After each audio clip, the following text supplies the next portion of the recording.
The boy was walking home. Suddenly a black van appeared in front of him. Because 4 boys had already gone missing in the town, so John was very scared. At that moment a man got out of the van. He deliberately spilled the contents of his bag all over the ground, successfully attracting John's attention. The man lied that he was a magician, and asked John if he wanted to see a magic trick. But when he took out his props, he used a black balloon to block John's view. When John opened his eyes again, he found himself in a secret room, and a man wearing a clown mask was staring straight at him. John immediately realized he had been kidnapped, and the man in front of him was likely the clown who had taken the other 5 boys. John begged him to let him go, but the clown ignored him completely. After the clown left, John quickly walked toward the iron door. He tried to pull it open, but soon John gave up, so he began searching for a way out. But the room had only a bed and a toilet, and a telephone with its wire cut. John felt deeply hopeless. Then he noticed a ventilation window on the wall. John jumped up again and again, but the window was far too high. He couldn't reach it at all. John wanted to use the mattress to reach it, but found the bed had been nailed to the floor. He sat helplessly on the bed. The 5 boys before him were all stronger than he was, but even they couldn't escape.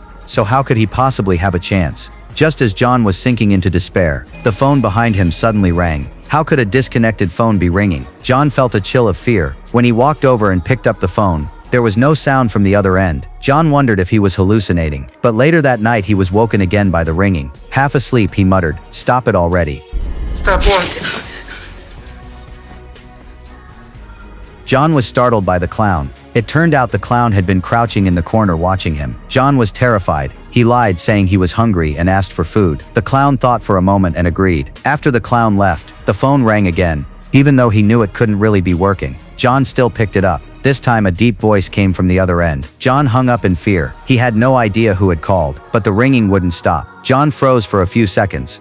Then he walked toward the phone with determination. Maybe the person on the other end could save him. When John picked up the phone again, he immediately heard a boy's voice. The boy told him not to hang up. John asked who he was, but the boy seemed to have forgotten his own name. But he remembered John, because John was really good at baseball. Hearing that, John suddenly remembered. The boy on the other end was Jack, the first to go missing. After John reminded him, the boy finally remembered his name. Then he told John a secret. Only John could hear the voice through this phone. John asked Jack why he was calling. Jack said there was a muddy spot in the hall, covered by a square floor tile. There he could dig a tunnel to escape. But Jack was caught before finishing it. When John asked, "Do I have enough time?" Jack hung up without answering. Following Jack's instructions, John found the exact tile. He obediently began digging the tunnel. To avoid being caught, he flushed the excess dirt down the toilet, until he was completely exhausted. Then John covered the hole with a rug, and went back to bed. But soon he realized how hard this plan would be.